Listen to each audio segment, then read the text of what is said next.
ሰላም እንደምናላችሁልኝ ክብራን የታላቁ የማንቸስተር ዩናይትድ ደጋፊዎች በያላችሁበት የዓለም ክፍል ሁሉ ሰላማችሁ እንደወትሮ ብዝት ይበል። ዛሬ የ2026-27 የእንግሊዝ ፕሪሚየር ሊግ የፕሪሲዝን ጅማሮን ያደርጋል ማንቸስተር ዩናይትድ ማለት ነው።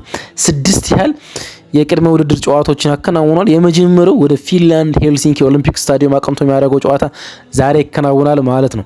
በጨዋታ ውስጥ የዚህ ውድድር ዓመት የመጀመሪያ ፊርማቸው ነው ብራዚላዊ አማካይ አንድሪያስ ሳንቶስ በቋሚ አሰላለፍ ውስጥ ጨዋታውን ይጀምራል ተብሎ ይጠበቃል።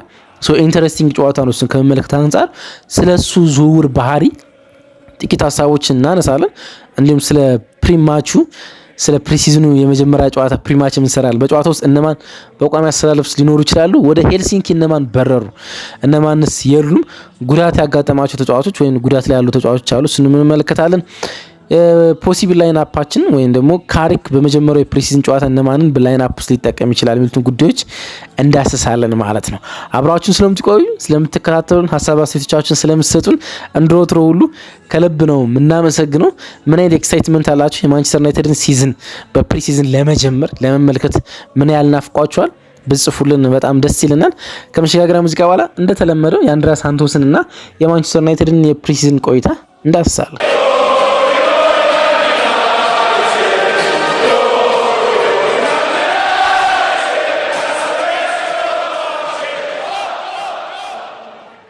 ተመልሰናል። ዩናይትድ ወደ ሄልሲንኪ አምርቷል፣ ወደ ፊንላንዷ ዋና ከተማ ማለት ነው። በሄልሲንኪ ኦሎምፒክ ስታዲየም ደግሞ ከዌክሳም ጋር ይጫወታል። የፕሪሚየር ሊጉ ባለፈው የውድድር ዓመት 3ኛ ደረጃ ያጠናቀቀው ማንቸስተር ዩናይትድ ከሻምፒዮንሺፑ ወደ ፕሌይኦፍ ለመግባት ለጥቂት ከቀረውና 7ኛ ደረጃን ይዞ ካጠናቀቀው ዌክሳም ጋር ጨዋታውን ያከናውናል። የመጀመሪያ የፕሪሲዝን ጨዋታ ነው። 6 ያህል የፕሪሲዝን ጨዋታዎችን ያከናውናል። የ2026-27 ሲዝን የመጀመሪያ ጅማሮ ይሆናል ማለት ነው። ወደ ሄልሲንኪ ሄዶ የሚያከናውነው ከሬክሳም ጋር ነው ጨዋታው። ሬክሳም ሲባል ገና ወደ አእምሯችን የሚመጣው ራያን ሮናልድ ነው። የዴድፑል በጣም በርካታ ፊልሞች ላይ የተወነው አክተር ማለት ነው። እንግዲህ ሬክሳምን የአሜሪካ 2 አክተሮች ራያን ሮናልድ እና ሮቢ ማክኤርሊን ከገዙት በኋላ በጣም ፌመስ ቡድን ሆኗል።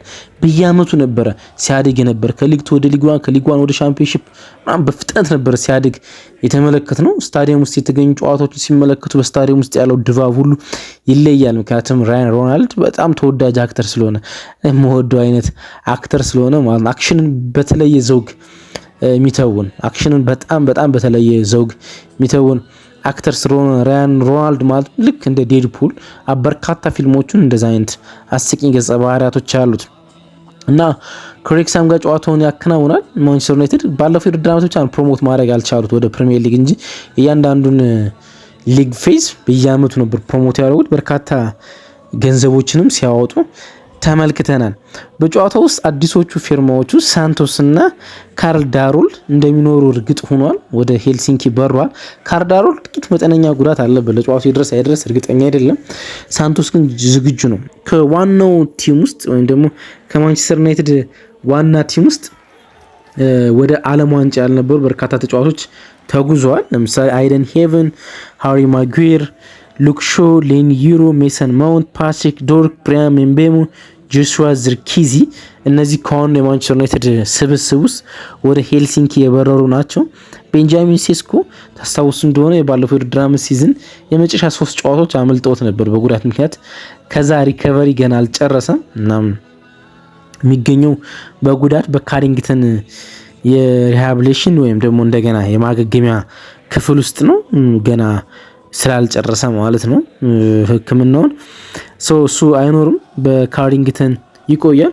ውሰት ላይ የነበሩ በርካታ ተጫዋቾች ይመለሳሉ። ለውሰት በተለያዩ ክለቦች የነበሩ ማለት ነው። ለምሳሌ ራዲክ ቪቴክ ግብ ጠባቂ ይኖራል።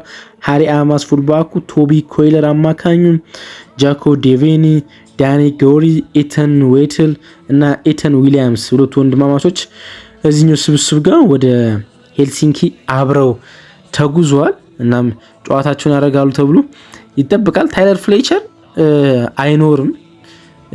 ይኖር እሱ ጋር እርግጠኛ አይደለሁም። ከስኮትላንድ ጋር ጥሪ ቀርቦለት ወደ ዓለም ዋንጫ ሂዶ ነበርና በዚህኛው ጨዋታ ውስጥ ይኖር አይኖር እርግጠኛ አይደለንም። ስኳድ ውስጥ ስለመኖሩ የሚያሳይ ምንም አይነት መረጃ መመልከት አልቻልኩም በስኳድ ውስጥ ይኑር አይኑር። ሌላው ዓለም ዋንጫ ውስጥ የነበሩ የማንቸስተር ዩናይትድ ስብስቦች እዚህኛው ስብስብ ውስጥ አይኖሩም። ለምሳሌ ብሩኖ ፈርናንዴዝ፣ ዲያጎ ዳሎት ከፖርቹጋል ብሔራዊ ቡድን ጋር ነበሩ። ማቲያስ ኩኛ ከብራዚል ብሔራዊ ቡድን ጋር ነበር። ናስር ማዝራዊ ከሞሮኮ ጋር ነበር። አልታይ ባይንደር ከቱርክ ጋር ነበር። አማድ ከአይቮሪ ኮስት ጋር ነበር። ሴሌሜንስ ከቤልጅየም ጋር ነበር። ሊሳንድሮ ማርቲንስ ገና ጨዋታውን አልጨረሰም አርጀንቲና ብሔራዊ ቡድን ውስጥ። ማኑኤል ጋርቴ ወደ ኦራጌ ብሔራዊ ቡድን ሄዶ ከባድ ጉዳት እንዳስተናገደ ይታወቃል ማለት ነው። እነዚህ በጨዋታ ውስጥ እንደማይኖሩ እርግጥ የሆኑ ናቸው። በርከት ያሉ ተጫዋቾች ከ3 የፕሪሲዝን ጨዋታዎች በኋላ ነው የመመለስ እድል ያላቸው ማለት ነው። ላይን አፕ እንመለስበታለን፣ ግን ስለ አንድ ተጫዋች ጥቂት ነገሮችን እንለዋወጥ። ስለ አንድሪያስ ሳንቶስ ፊርማ እንምጣ። በጨዋታ ውስጥ በቋሚ አሰላለፍ የመግባት እድል ስላለው ተጫዋች ማለት ነው። ይሄ ብራዚላዊ የተጫዋች የኤደርሰን የመጀመሪያ ሜዲካሉን ካከናወነ በኋላ ወደ ማንቸስተር የመጣ ሁለቱም ይኖራሉ ተብሎ ተገምቶ ነበረ፣ ግን ሰርፕራይዝ ዝውውር ነው። ብዙ ሰው ያልገመተው ዝውውር ነው። ኦፊሻሊ ሲደረግ ደግሞ በካሪክ ስር የመጀመሪያው ዝውውር ነው። የማንቸስተር ዩናይትድ የሪፎርስመንት ወይም ደግሞ የጥገና የመጀመሪያ ጅማር አድርጋችሁ ልትወስዱ ትችላላችሁ።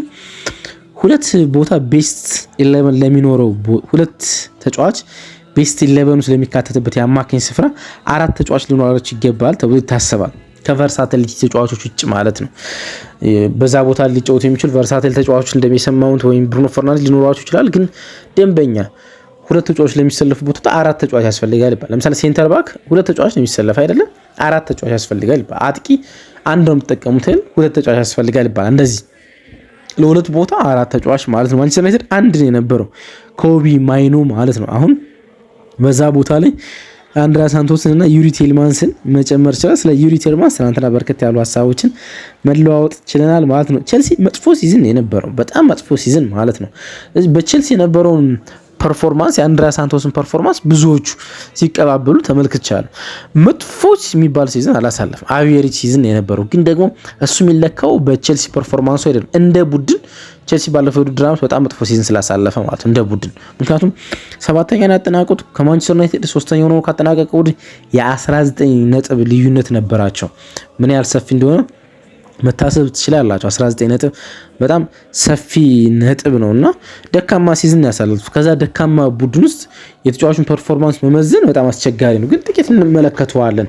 ልንመዝነው የሚገባው በዛ በስታርስቡርግ በነበረበት አስደናቂ ውድድር ዘመን 2024-25 ስላሳለፈው ሲዝን ነው ተጫዋቹ ሊገመገም የሚገባው ብዬ አስባለሁ እንጂ በቼልሲ የነበረው ፐርፎርማንስ እንደ ቡድን ቼልሲን በጣም መጥፎ ጊዜ ስለነበረው ተጫዋቹን ማንሳት አስቸጋሪ ሊያደርገው ስለሚችል ማለት ነው። ከፈርጉሰን ኢራ በኋላ ከቢግ ሲክስ ከሚባሉ ቡድኖች የመጣው 5ኛው 6ኛው ተጫዋች ነው። ለምሳሌ ማቲች፣ ሜሰን ማውንት፣ ማታ ከቼልሲ ወደ ማንቸስተር ዩናይትድ የመጡ ተጫዋቾች ናቸው። አሌክስ ሳንቼዝ ከአርሰናል መጥቷል። ይሄኛው 5ኛ ተጫዋች ይሆናል። ከፈርጉሰን ኢራ በኋላ ማንቸስተር ዩናይትድ ከቢግ ሲክስ ቡድን ያስፈረመው ተጫዋች ማለት ነው። ኦል ራውንድ አማካኝ ነው። በየትኛውም ቦታ ቼልሲ ውስጥ ተጫውቷል። 10 ቁጥር ነው ተመልክተናል። በቼልሲ ውስጥ ደንበኛ 6 ቁጥር ነው። ቦክስ ሚድፊልደር ነው ተጫውቷል። ካስሜሮ ቦታ ላይ ለመጠቀም እሱን የሚያስችል ሁለገብነት አለው ከፊዚካሊቲ አንፃር ማለት ነው። ስለ ፓስ ብቃቱ ግን እንምጣ። ኦል ራውንድ ነው ስንል የፓስ ብቃቱ መመልከት በጣም አስፈላጊ ነው። 25.7% ፓስ ፕሮፖርሽን ፎርዋርድ አለው ወይም ደግሞ ካረጋቸው ፓሶች በፕሮፖርሽን ወደፊት ያደረጋቸው ወደ ፎርዋርድ ያደረጋቸው 25.7% ናቸው። በጣም ኤክስትራኦርዲናሪ ላይባል ይችላል፣ በጣም አስደናቂ ቁጥር ነው ልትላችሁ ይችላል። ግን ደግሞ በጣም ቆንጆ ቁጥር ነው። 900 ደቂቃ ከተጫወቱ የአማካይ ስፍራ ተጫዋቾች በ3 ተጫዋቾች ብቻ ነው የተሳካ ፓስ የሚበለጠው ወደፊት ከተደረጉ ማለት ነው። 201 ፓሶችን ወደፊት አድርጓል፣ ወደ ፎርዋርድ ማለት ነው። ከዛ ውስጥ 160 የተሳካ ነው፣ 41 ብቻ ያልተሳካ ነው። 80% የተሳካ ሆኖ ትመለከታላችሁ ማለት ነው። ወደ ፋይናል ሰርድ ወደ መጨረሻው የሚዲያ ክፍል ወደ ተቃራኒ ቡድን የሚዲያ ክፍል ደግሞ 82.2% የተሳካ ፓስ አድርጓል። ይሄ ደግሞ ከሱ ቦታ ከሚጫወቱና 900 ደቂቃ ከተጫወቱ ተጫዋቾች 6ኛ ደረጃ ላይ ያደርገዋል ማለት ነው። በጨዋታ 8.1 ፓስ ወደ ፋይናል ሰርድ ለማድረስ ይሞክራል በ90 ደቂቃ ውስጥ ማለት ነው። ከሱ የተሻለ ከ23 ዓመት በታች ያለ ተጫዋች ኤሊዮት አንደርሰን 10.2 ያደርጋል ማለት ነው። ከዛ ውጭ ከማርቲን ኦዲጋርድ 8.2 እና ከብሩኖ ጊሜሬሽ 8.6 በመቀጠል ከፍተኛው ወደ ፋይናል ሰርድ የተሳካ ፓስ ከሚያደርጉ ተጫዋቾች ውስጥ እንደ አንዱ ሆኖ እንመለከተዋለን። ላይን ብሬክ ፓስ 113 ላይን ብሬክ ፓስ ነበረው በሲዝኑ ማለት ነው። ያ ማለት ደግሞ 14.2% የተሳካ ነው ከኦፕን ፕሌይ ያደረገው ማለት ነው። በጣም ጥሩ ይመስለኛል። ከሱ ቦታ ከሚጫወቱ ተጫዋቾች ውስጥ ከ91 ሚድፊልደሮች 15ኛው ሆኖ እንመለከተዋለን በፕሪሚየር ሊጉ ማለት ነው። በእንደዚህ አይነት ስታት ወይም ፊገር ማለት ነው። ብዙ በጣም መልካም የሚባሉ ቁጥሮች ያሉ ተጫዋች ነው። በተለይ ደግሞ ንጻሪያችን የምናደርገው ከካስሜሮ ጋር የምናደርገው ከሆነ በጣም ጥሩ እንደሆነ መመልከት ይቻላል። በፓስ ኮምፕሌሽን ቶታል ፓስ ኮምፕሌሽን ቶታል ሾርት ፓስም ሎንግ ፓስም ወደ ፋይናል ሰርድ የተደረገ እያንዳንዱ ቶታሉ 86.5% ኮምፕሌሽን አለው ወይም የተሳካ ኳሶችን ያቃብላል። ከየሪ ቲልማንስም ከፍ ያለውን ትመለከቱታላችሁ። ከ94 አማካኞች 21ኛ ላይ ይገኛል። ካስሜሮ 80.4 ነው። ከ94 አማካኞች ካስሜሮ 67ኛው ነው በእንደዚህ የፓስ ኮምፕሌሽን ማለት ነው። 67ኛው ነው፣ ይሄኛው 21ኛ ነው። ስለዚህ በጣም ጥሩ ነው። በአንደር ፕሬሸር ውስጥ የመጫወት እድሉ በጣም ጥሩ ነው። ለምሳሌ 451 ሰክሰስፉል ፓስ ነው ያደረገው ቶታሊ በቼልሲ በ2025-26 ሲዝን ከዛው 70 ብቻ ነው ያልተሳካ። 451 የተሳካ ነው፣ 70 ነው ያልተሳካ። 521 አድርጓል። ወደ 87% የተሳካ ፓስ ማድረግ ችሏል ማለት ነው። ስለዚህ ፓስ ኮምፕሌሽኑ በጣም ጥሩ ነው።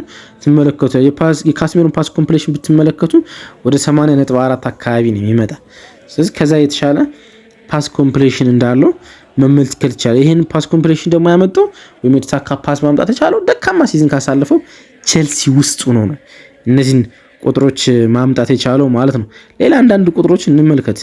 53.7 ፕሬሸር ውስጥ ነው ኳሶችን ማቃበል ይችላል በኢንተንሲቲ ውስጥ ማለት ነው። እሱም ደግሞ ጥሩ ያደርገዋል። በፕሬሸር ውስጥ ነው ኳሱን ማቃበል ነገሩ ማለት በጣም የሚደነቅ ቁጥሮች አይደሉም እነዚህ ምነግራችሁ፣ ግን ደግሞ አቬሬጅ ላይ በጣም ጥሩ ናቸው። መጥፎ ሲዝን ካሳለፈው ቡድን ማለት ነው። ሌላ ጊዜ ስታርስበርግ ይቅርታ አድማጮች፣ በስታርስበርግ የነበረውን ቁጥር ይዤ እመጣለሁ። በጣም ይቅርታ ይዤው እመጣለሁ። በጣም አስደናቂ ቁጥር ነበረው በስታርስበርግ በነበረበት ጊዜ ማለት ነው። ዱዋል የማሸነፍ ጉዳዩን እንመልከት። 900 ደቂቃ ከተጫወቱ ተጫዋቾች ውስጥ በጣም ጥሩ ሬት ካላቸው ዱዋሊስቶች አንዱ ነው። 62.1% ዱዋሊስት ነው ወይም ደግሞ ዱዋሎችን አሸንፏል። ወደ 121 የሚሆኑ ዱዋሎች ላይ ተሳትፏል። ከዛ ውስጥ 75ቱን አሸንፏል፣ 46ቱን ተሸንፏል። ያ ማለት 62% ዱዋሎችን የማሸነፍ እድል አለው ማለት በየትኛውም የሜዳ ክፍል ዱዋል ለማሸነፍ ይሄዳል። እና ሂት ማፑን ብትመለከቱ ዱዋል የተሳተፈባቸው ከሁለቱም ሳጥኖች ውስጥ ከተቃራኒና ከቼልሲ ሳጥኖች ውስጥ በአማካኝ የትኛውም ዲፓርትመንት ወደ መስመር ወጥቶ ዱዋሎችን ለማሸነፍ ሲሞክር ትመለከታላችሁ ማለት። ስለዚህ ደንበኛ ዱዋሊስት እንደሆነ መመልከት ይቻላል። በጣም ጥሩ ሲዝን ነበረው። ከዛ በኋላ የመጣ ከስታርስበርግ ከሊግ ዋን ሲመጣ ኤንዞ ፈርናንዴዝ እና ሞሴስ ካይሴዶ ካለበት የአማካኝ ክፍል ነው። ሁለቱም ከ100 ሚሊዮን ፓውንድ በላይ የወጣባቸው የቼልሲ አማካኞች ናቸው። ስለዚህ ከነዚህ ጋር ነው የነዚህ ተጠባባቂ እንዲሆን ነው የሚጠበቅና ማንም አማካኝ በፕሪሚየር ሊግ ውስጥ ቢመጣ በኤንዞ ፈርናንዴዝ እና በሞሴስ ካይሴዶ ተጠባባቂ የመሆን እድሉ ሰፊ እንደሆነ ማንሳት ይቻላል ማለት ነው። ስለዚህ ዛሬ እንመለከተዋለን ምን አይነት ግልጋሎት ሊሰጥ እንደሚችል ለማንቸስተር ዩናይትድ ማለት ነው።